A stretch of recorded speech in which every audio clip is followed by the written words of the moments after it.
This is the After Party, live with Kim McAllister. Pick a couch, grab a drink, and settle into the conversation.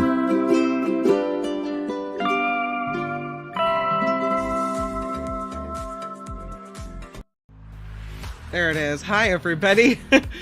Travel Tuesday here on the After Party Live. Thank you for joining. And after the debates of the Mark Thompson show and the good arguments made, and David K. Johnston and Pat Thurston, we'll take a deep breath and we'll take a look at some really interesting stories today. I have a couple of really cool design stories. One about these new sculptures that are meant to catch rain. And I was looking at them thinking this might be the way of the future when it comes to how we decorate our outdoor public spaces. Also, we may not have time, given the late nature of the Mark Thompson show today, to do what I had planned, which was take a virtual vacation to Hawaii, Kauai, as a matter of fact. But we will have time to go to this place called Lord Howe. And I'd never heard of it before, but I think you'll like it. So, and then maybe we'll go to Kauai tomorrow. But let's jump into it. First of all, please click the like button and please click subscribe if you haven't already. And again, thank you for spending your time. I do want to, before we really jump into things, thank Wes, who is consistently helping fund this show with what seems like at least $5 a day and sometimes more. So Wes, huge thank you. I really appreciate it because need everything we can get right now here at the After Party. So thank you very much. All right, let's do it. Let's jump into some of these stories. Why don't we? Good afternoon, Jim Shields, to you. It's okay. You know what? You got to work. That's the beauty of YouTube. Unlike radio, this show is available to you whenever you want it. So you can push pause, you can close the window, you can come back to it, make a note of where you stopped, and it'll be here for you whenever you decide that you want. Karen says, I really wanted to hear David K. and Pat on the Mark Thompson show, but the internet is so incredibly bad. Oh, because of Amazon Prime Day, you think? Yeah. It's worth going back to look. Both were incredible today. David K. Johnston joined us from what looked like a park bench in a really hot area, and then Pat's head was kind of fading in and out because she had a fake background, but what she brought to the table today was really interesting. So if that's the destination, no need for rushing through it. I'll wait for it. All right. Very good. Oh, Heather says her connection's been wonky today too. So I don't know. Yeah, I haven't had as many. Sometimes on the Mark Thompson show, my connection will go quiet for a minute, and it hasn't done that today. So, I mean, fingers crossed and knock on wood, but I don't know. Prime Day, that explains the slow connectivity today. Is anybody buying anything on Prime Day? Have you picked anything out? I saw and it's funny because you think, do I really need to spend money on this? And why do I need it just because I saw that it's really inexpensive? I saw on Amazon Prime one of those things you click on and they give you the list of all the things you need for your outdoor areas. These 2 wicker chairs with these slide out things that you put your feet on. I do not need this. I want it, but I do not need it. If you buy it in blue, it's like $400 for the set and a little table. But if you buy it in cream, it's $199, and it makes you think, oh, what a great deal. And then you have to stop yourself and go, nope, don't need it, don't want it, don't need to spend the money on it. God, a good sale though. They almost got me. SJ Lola says, nope, don't need more stuff. That's it exactly. I've been trying to pare down the stuff. I mean, look at all the things in this office. I've got musical instruments coming out my earballs. So yeah, I hear you. Jeff. Well, Jeff, I happen to love her. And if you don't know her from KGO Radio, then you're really missing out. And if only, you may not like what she says, but you have to appreciate the fact that she brings something to the table. Mark wasn't planning to talk about Gavin Newsom today, and she brought that topic up and ran with it. And it was a really interesting conversation. So I think if you look at it in that context, that you'll see that she's really added something to the show. But I'm sorry that you don't like her, but I love her. Love, love, love. And yeah, this is a positive vibe area. But I appreciate you being here. And thank you for the comment, though we disagree on the loving of the Pat Thurston. Yeah, I love her too. She's pretty good. Pretty great. Okay. you say Pat messed up this time on this wonderful show. I don't think so. Again, it was a conversation that was worth having, an interesting conversation, and they really looked at it from every angle. So, yeah, I don't think so. Yeah. All right. Let's do it. Let's jump in because I could talk about that forever. And I know that we all kind of want to take a break from politics and all that stuff. So let's talk about this right now. This is Ingrid. Ingrid sang the national anthem last night at the big home run derby, Major League Baseball, right? And she gets up, and all of the all-star players, they're all standing on these big white stars, and it's this very patriotic moment. And she gets to the mic, and you know right away it's not going to be your traditional national anthem. But we don't really know exactly what that was. She cracked all kinds of notes. She kind of did this weird yodely thing. It was cringy, and I thought, I can't watch it all. But at one point, the cringe turned into full-blown laughter. I'm sitting in my family room last night just cracking up, and I hate to laugh at someone else's expense. But come today, it turns out that maybe I really shouldn't have been laughing. She said she was drunk. That's what happened. She said, this is her quote, "I'm checking myself into a facility today to get the help I need. That was not me last night. I apologize to Major League Baseball, to all the fans, and to this country I love so much for that rendition." Major League Baseball has not offered a comment, but Ingrid Andress, who I actually hadn't heard of before last night, and some people were saying the reason she sang the national anthem so poorly is because she was trying to get attention for herself.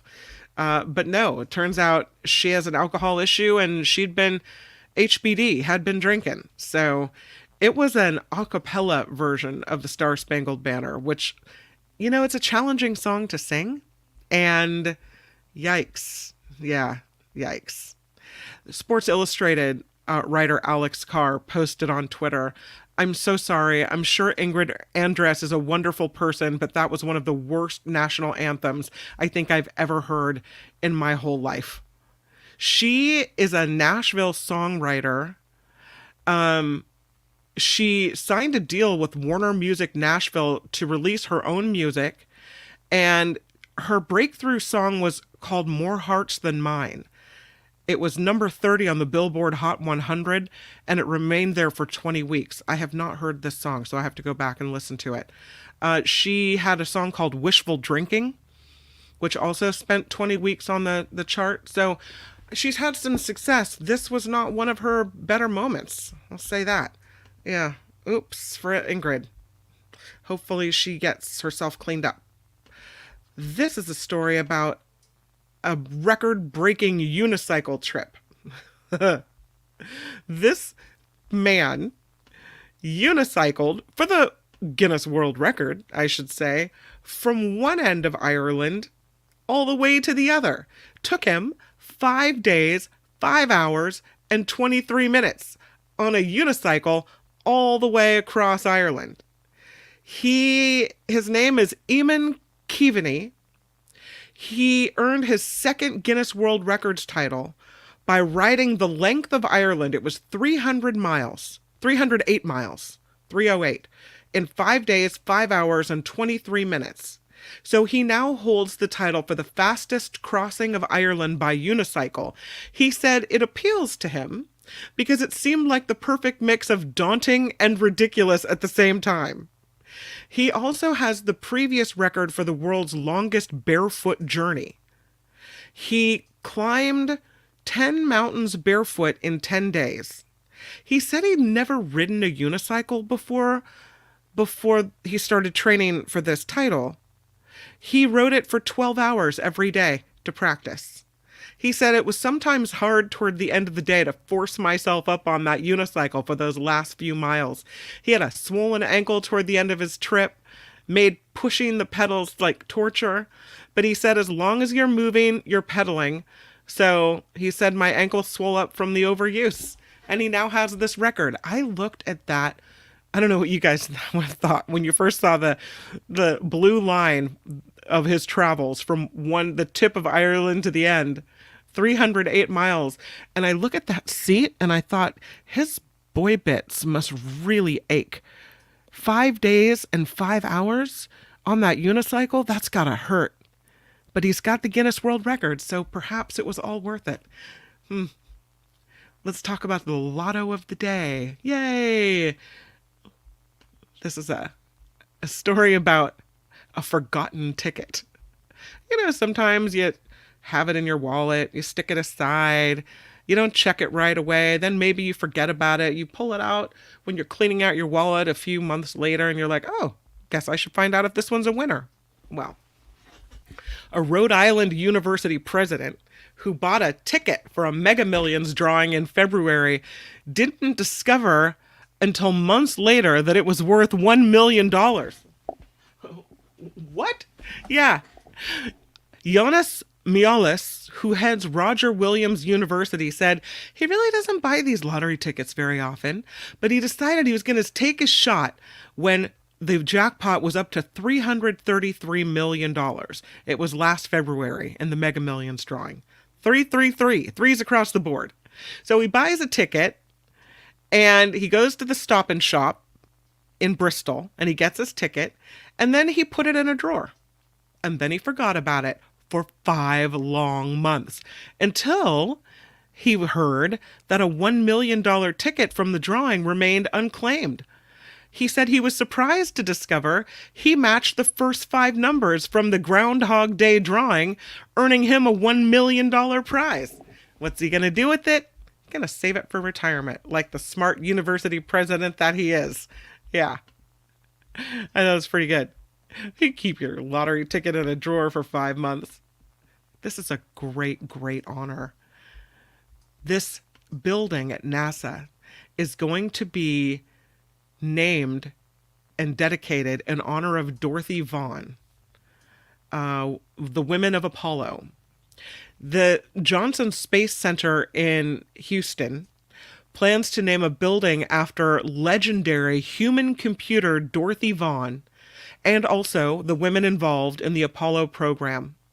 They're doing it because of the 55th anniversary of the Apollo 11 moon landing. Right now, it's NASA's Central Data Office. They simply call it Building 12, which was kind of boring anyway, really. It'll be renamed the Dorothy Vaughan Center in honor of the women of Apollo. That's the name of it. Dorothy Vaughan Center in honor of the women of Apollo. It's a tribute to the people who made humanity's first steps on the moon possible. That, according to NASA, they put a press release out yesterday. She died in 2008 at the age of 98. And here's what NASA had to say.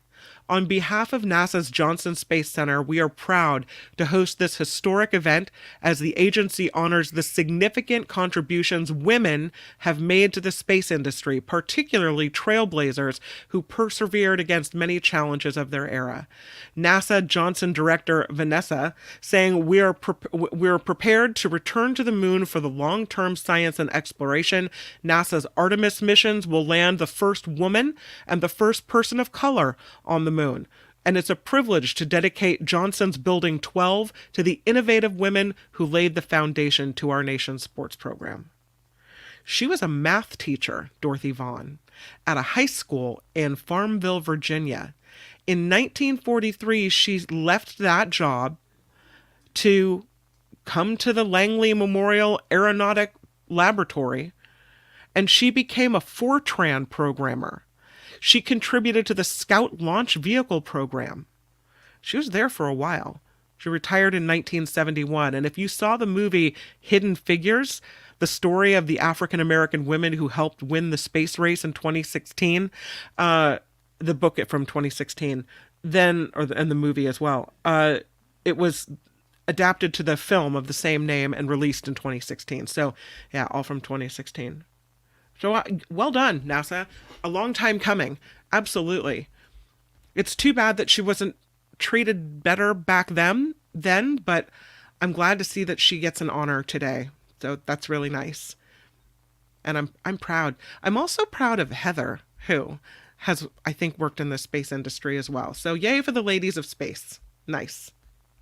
Speaking of space, let's talk about this. Did you know, according to a new study, that climate change is messing with time? Yeah, more than previously thought, too.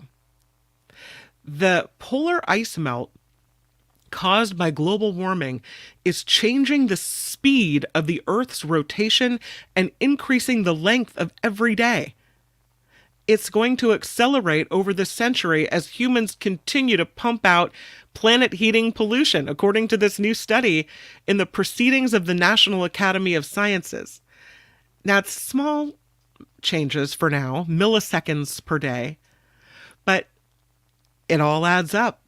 And so if you rely on GPS, right, it really matters when you're talking about computer systems and everything else.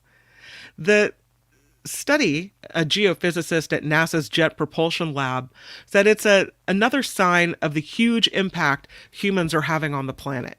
It's a testament to the gravity of ongoing climate change. The number of hours, minutes, and seconds making up every day on Earth are dictated by the speed of the Earth's rotation. And that's influenced by kind of a complex intertwined number of factors, including processes in the planet's fluid core, the ongoing impact of the melting of huge glaciers after the last ice age, the melting of polar ice due to climate change as well.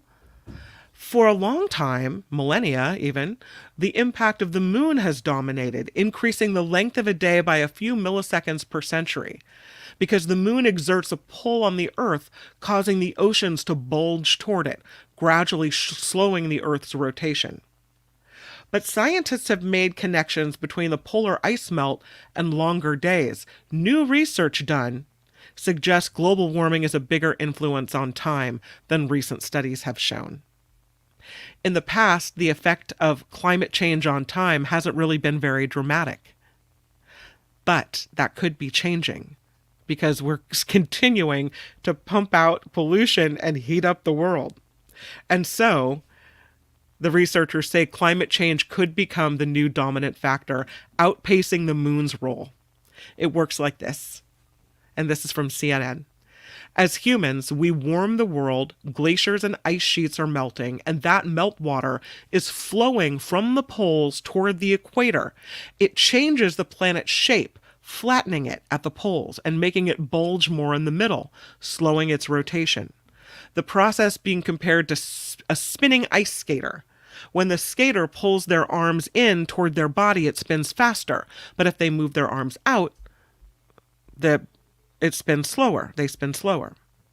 So these scientists, international team, they looked at a 200-year period between 1900 and 2100, and they looked at observational data and climate models to understand how climate change has affected day length in the past to project its role in the future. And they found the impact of climate change on day length has increased significantly. In barely 200 years, according to these researchers, we will have altered the Earth's climate system so much that we are witnessing its impact on the very way the Earth spins. So, I mean, does that make you want to go, hey, wait a minute, what are we actually doing here?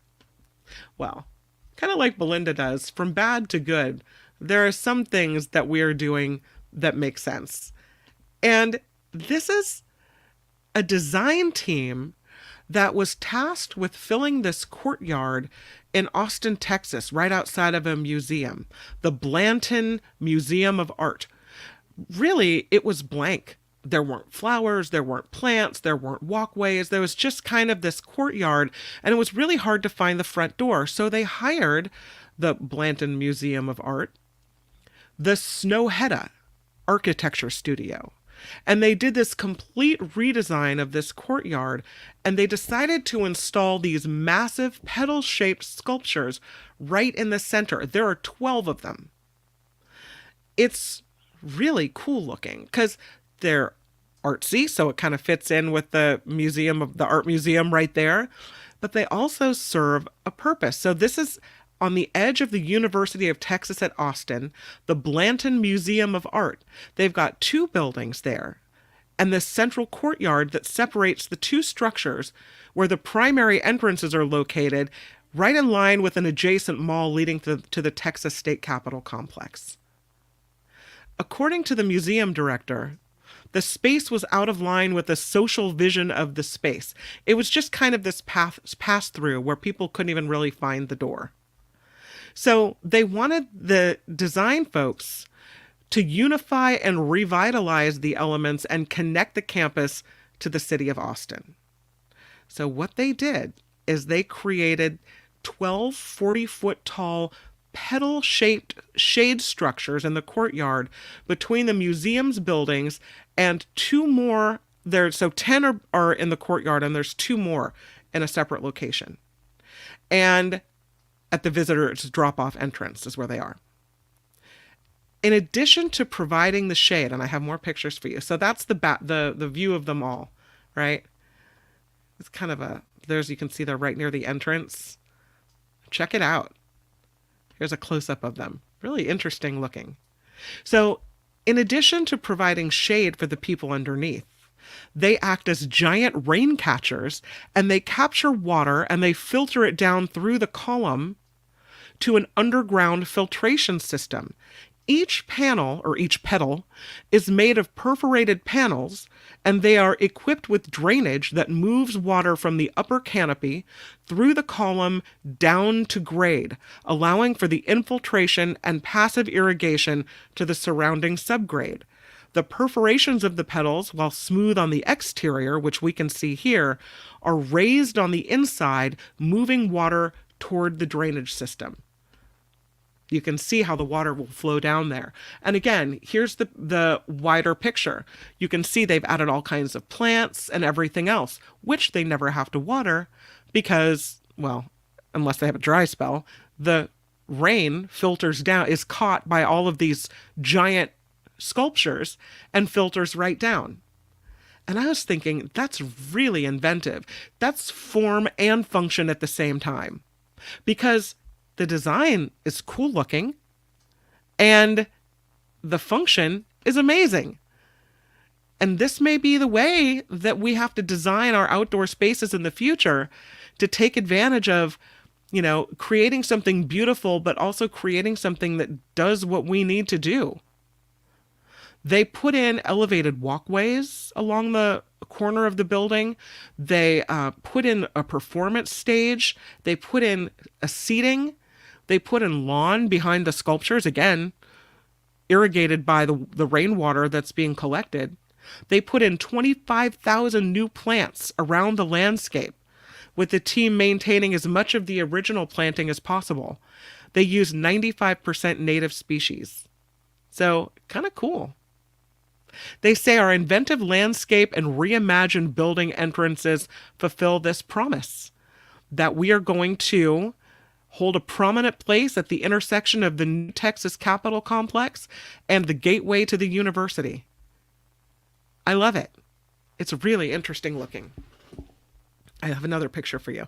I didn't download this one, but this is, I think it's beautiful. I think it makes a walk through this area so much more interesting. What do you think? Should we put something like that here in California or wherever it is that you live? Would you like to see something like this? Because I think people need to get smarter about how we're decorating with sculptures, have them be useful in some way. But you can see people walking around in here, and they built these raised walkways. This is a better picture of the raised walkways. Hopefully I can get this to show you. Look at that. Look at all those giant sculptures. Kind of cool looking.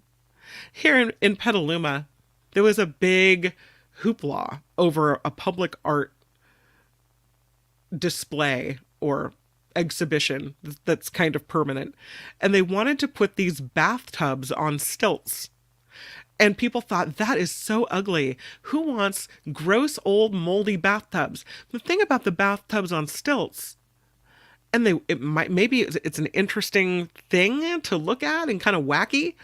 If they had come with their rainwater collectors that go to some type of tank or cistern that then replenishes the water supply, I think people would have been way more on board with it. But that's not what it was. It was just bathtubs on stilts.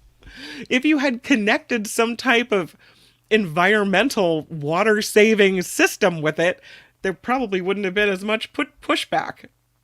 Anyway, I thought that was really interesting. Oh, there's another design story that I wanted to share with you. And this one, I don't know if you like it. This is where we get to be a little bit judgy together. What do you think of this? It's a ring-shaped looking lookout point on the Belgian coast. Yeah. I think it gets in the way of the natural beauty of the ocean. I'm not a fan of it, but I guess it might be cool to climb up and have a higher view. I don't know what the point of this was. Look at it sitting there in the middle of the beach. Yeah. I mean, it's a cool looking sculpture, I guess you could say. But I don't know. Yeah. So this is something that was built. It's made of concrete, and it was put on the coast in Belgium as a viewpoint on a beach in Dapan, Belgium. It rises and falls to echo the surrounding sand dunes. That's why it's made in that particular shape. That was the artistry, kind of matching the sand dunes behind it. It was built alongside an existing promenade that connects Dapan to Dunkirk and overlooks the North Sea. So the thought they had is they took this and ran with it. The journey is the destination. That was the saying that they used. And they created this sculptural ring-shaped form to act as a landmark and also a means of making the walking route more dynamic. The concrete and nature, water and sand, they wanted to bring all of these elements together without disturbing the place.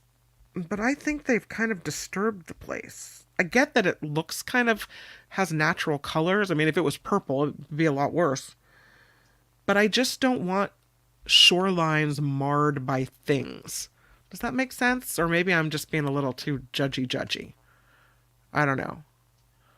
I mean, when I look out at this coast, I don't want to see that thing in the way. I just want to look at the waves. What do you think? I've asked for your opinion. Looks like Yugoslavia giant sculptures that were abandoned. Oh, I don't know about those. I'll have to look them up. Looks like some relic in an apocalypse film. Easy target for graffiti. How sad. It's so true, though. Yeah. Gordon says it's a nice lookout. Teacher Lori says it's cool. Yeah.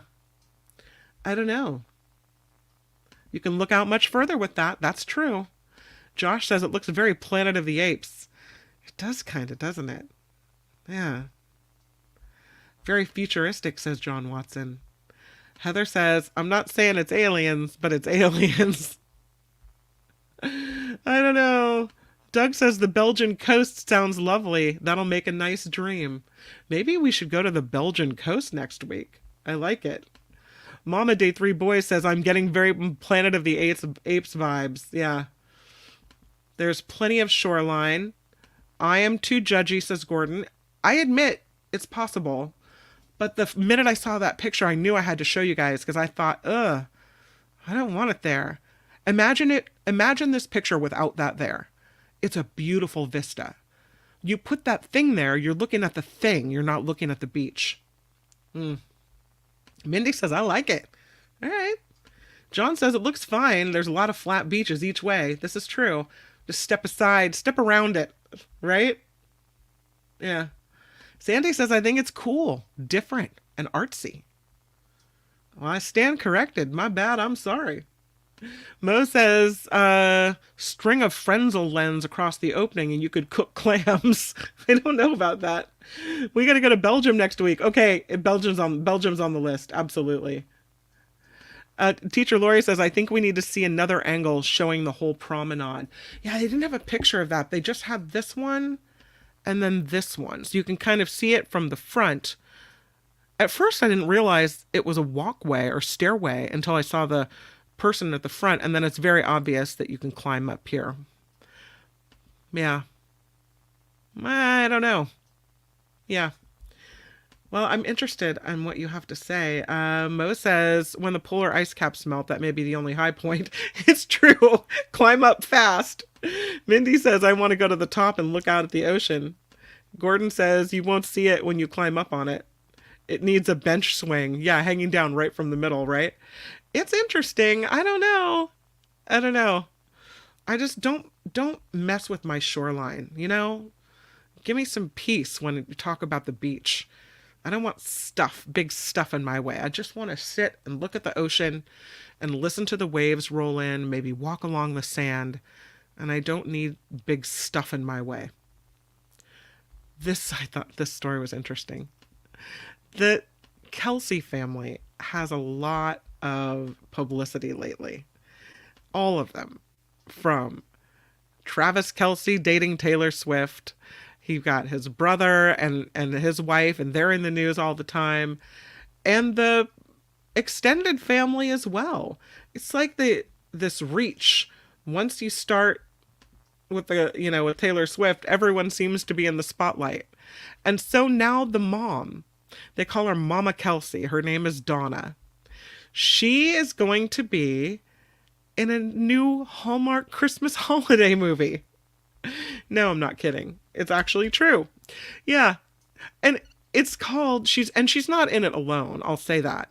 She's in it with a bunch of other football players. And as of yet, we don't know if Travis Kelce will be in the movie or, is Jason, her other son, Jason Kelce.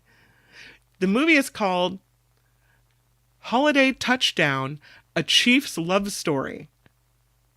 She is going to be in this movie along with the film stars Tyler Hynes and Hunter King. And she reportedly plays the manager of a Kansas City barbecue restaurant in the movie. Other people will be in the movie as well. It looks like Kansas City Chiefs head coach Andy Reid, Chiefs guard Trey Smith, wide receiver McCole Hardman Jr., running back Clyde Edwards-Helaire, and defensive end George Karlaftis will have roles in the original film. More players are expected to be announced to make appearances. I would imagine her sons would have to make appearances if she's in the movie to support their mom, right? It's going to star actors Diedrich Bader, Megan Price, Richard Ryle, and Christine Ebersol. So, it's all about a Chiefs super fan. That the story revolves around the director of fan engagement for the Chiefs, who meets this woman who believes her family's lifelong love of the Chiefs makes them the shoo-in to win the team's fan of the year. This is going to be the cheesiest Christmas movie, but because Mama Kelsey's in it, a lot of people are going to watch it. So, interesting. And I mean, I guess, how could you say no? It's a movie about the Kansas City Chiefs.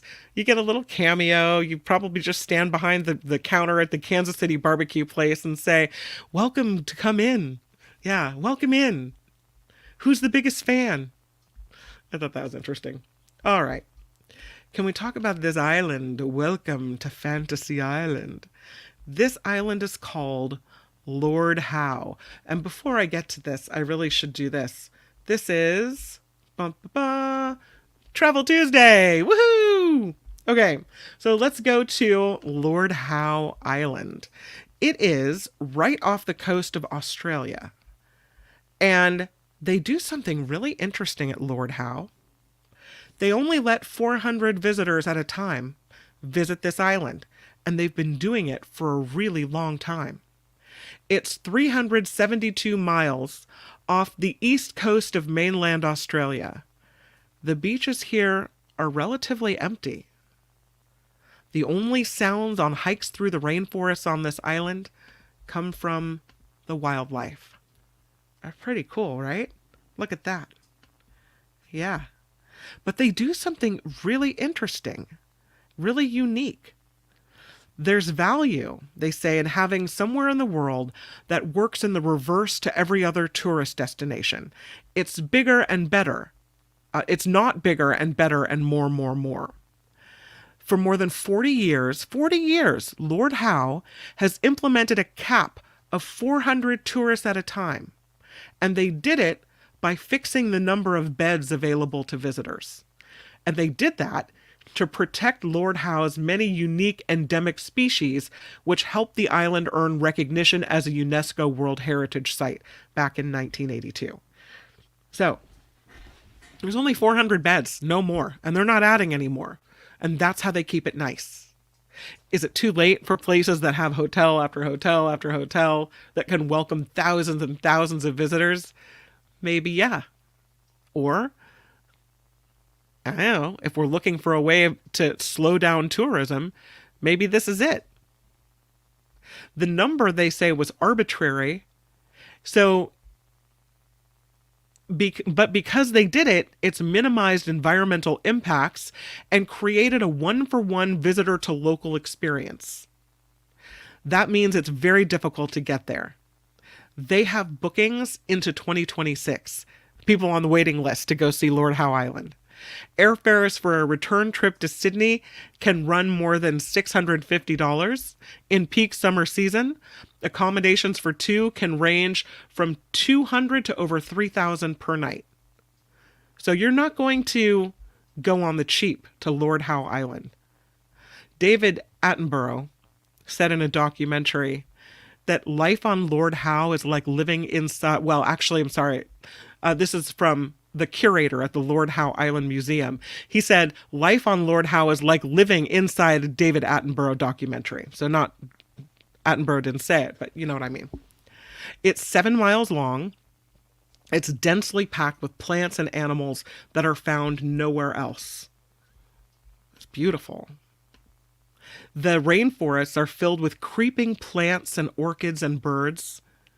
The summit of Mount Gower, one of the most popular hiking trails on Lord Howe, is where there sits a rare endangered cloud forest. The island's most famous endemic export, seeds of the Kencha palm, the world's most popular palm to grow indoors. If you're on the coast, there are nesting colonies of Providence petrel, which is a gray and white seabird with a slightly curved black beak that mainly breeds on Lord Howe. The birds swoop down when they're called, and they're so friendly to humans that a person can pick them up. The allure of Lord Howe, the proximity to nature. The beaches are just a few minutes walk or bike ride away from guest houses, making it what they say is the easiest holiday. You're on a boat for about 5 to 10 minutes, and you're already out to the main reef line. If you try and do that on the Great Barrier Reef, you might be on a boat for 3 or 4 hours and still not see nearly as much as you get to see here. 500 species of fish, starfish, urchins, crabs populate the world's southernmost barrier reef right by this island. They say it's one of the best places for diving. There's something there called Ball's Pyramid, which is the world's tallest sea stack. It sits 14 miles southeast of the main island, and it's surrounded by caves and waters abundant in rare sea creatures. And the people that go to Lord Howe are usually very particular about preserving the island's natural world. Tour guides explain the tradition of sustainability to their guests, but they don't have to really do much to convince them of its importance because everyone knows when you go here, you're respectful of this land. They say we simply elaborate. We tell the story about what it is that's special about Lord Howe Island. You have a captive audience who are already tuned into that philosophy and want to convert it. So a lot of people that go to Lord Howe to visit take this passion a step further. They participate in the local conservation programs. There's a weed eradication program and a weed eco tour and citizen science campaign. And people go and do these things because they want to help preserve this place. That's pretty beautiful. That's Lord Howe Island off of Australia. I kind of want to go. You want to go now? It's not. It'll take us forever to get a reservation, and it's not cheap. But put it on the bucket list. Cool. Look at that place. That's amazing. You imagine all the creatures you'd see there. Those birds sound incredible. I'm telling you. Can we talk about the balcony room at Kensington Palace? I did want to tell you this because I know that we may not have time to go to Kauai today. But Buckingham Palace is opening up the room behind its famous balcony to the public for the very first time. Yes, they are. You can't go out on the balcony, but apparently you can go into the balcony room and kind of peek behind the curtains to get the view that the royals get when they're on the balcony. So if that's your jam, I thought I'd let you know that as well. Tomorrow is obviously Wednesday, and we may end up doing Travel Tuesday on Wednesday because it's already after 2, and I know if I started on Kauai right now and really do it the way I want to, I'll be keeping you guys a long time, and I know a lot of you have to work. So we'll do that tomorrow. We'll go to Kauai tomorrow, and we'll meet you back on YouTube tomorrow morning with the Nikki Maduro Show. We got a great Nikki Maduro show. Talk a lot about women and women in politics and the way women are perceived in the world. It's a really good conversation. The Nikki Maduro Show tomorrow at 10 a.m. here on YouTube, followed by the Mark Thompson Show with John Rothman tomorrow. It's like KGO Old Home Week this week. I love it. John Rothman, well, hope for Belinda Weymouth. So she's got an appointment, but we're hoping that she makes it to the show as well to discuss the environment. But for now, go out and make it a great day. I really hope that you have a good one, and I will see you guys tomorrow right back here on the old YouTube. Thank you to Wes for the $5 contribution to the after party. So appreciate it. You'll find the PayPal link at the bottom of the show description and also in the About tab of the After Party Live here on YouTube. All right, you guys, I will see you tomorrow on the old YouTube. Have a really good rest of your day. The After Party Live would like to thank the following contributors and viewers like you.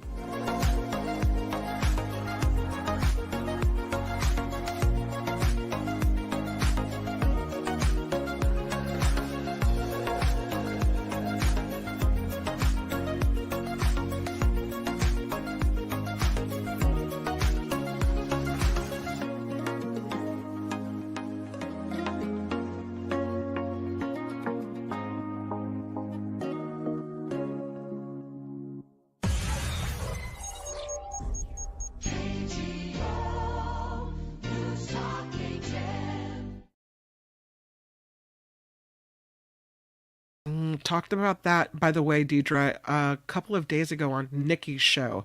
So maybe I'll try to send you the right link for that, just so you know. Okay, bye. Bye for real.